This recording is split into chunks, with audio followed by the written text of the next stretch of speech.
Hi, Nasia Davos here. In this video, we'll talk about the fourth and last stage of the CBQ method, which is condition your smoke-free life. And I'm very excited you made it to this video, because being here means that you probably watched the other videos about the stages of the CBQ method. But even if you just wanted to know about this stage and how to condition your smoke-free life, then welcome.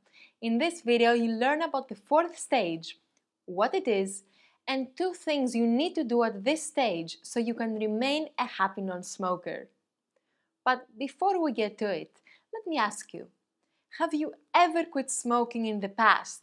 Maybe for a few days, a few months, or even years, but then relapsed?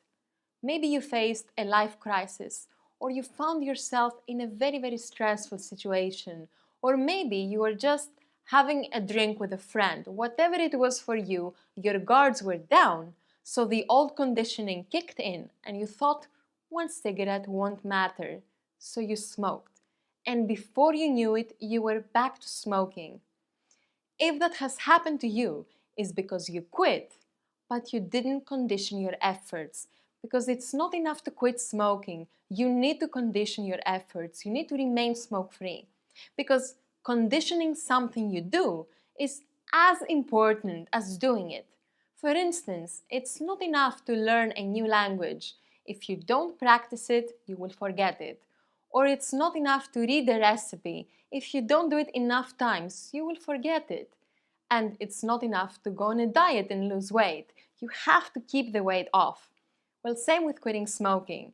Now, the great thing about quitting smoking is that you weren't born a smoker.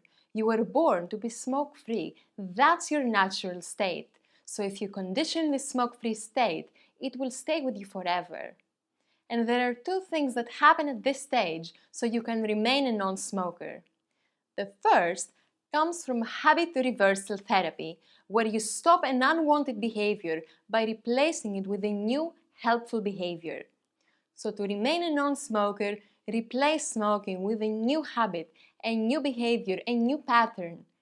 See, what people usually do to remain smoke-free is they try to resist smoking with willpower, hoping that with time they will forget all about it and the desire to smoke will eventually fade away.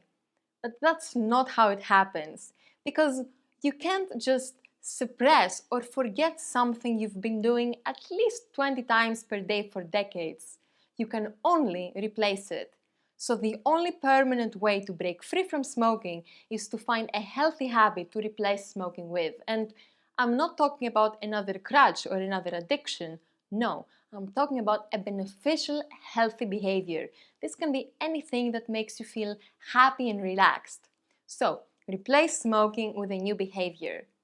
Now, the second thing that happens at this stage is you have to know how to prevent and manage a relapse. This is a big conversation all by itself, but here's what you need to know now to help you. A relapse can be two things. It can be a brief return to smoking, like smoking one cigarette, and this is called a lapse. Or a relapse can be a prolonged return to smoking, which is a full-blown relapse. So let's say you are on a 10-week diet program. You have been eating greens and protein and healthy fats. You haven't had any soda or fast food or donuts, and you're feeling great about it. But one day, after the third week of your diet, friends come to visit and they want to try the best burger in town. Long story short, you decide to have a burger and fries for dinner. You eat it, and then the next day you go back to your diet without doing it again. In the case of smoking, this kind of lapse can be one cigarette you smoke. Now, a relapse is different. It's like being on a diet, eating a burger and fries for dinner, and then feeling that you destroyed your efforts, so you stop dieting altogether. And in our case, this kind of relapse means literally to start smoking again. And here's why this is so important. Because nearly all of relapses start as a lapse. Nearly all of the people who go back to smoking after a quit attempt, it's because they have one cigarette, then they feel they have completely failed, so they go back to smoking. So you must know the difference between the two. And if you ever find yourself smoking one cigarette after you quit, leave it at one and keep moving forward and never look back. You have not failed if you just leave it there. Okay, so to sum up, to condition your smoke-free life and remain a non-smoker, you need to 1. Replace smoking with a new habit, a new behavior, and 2. You need to know how to prevent and manage a relapse. Hope you enjoyed this video, and thanks for watching. Thanks so much for watching.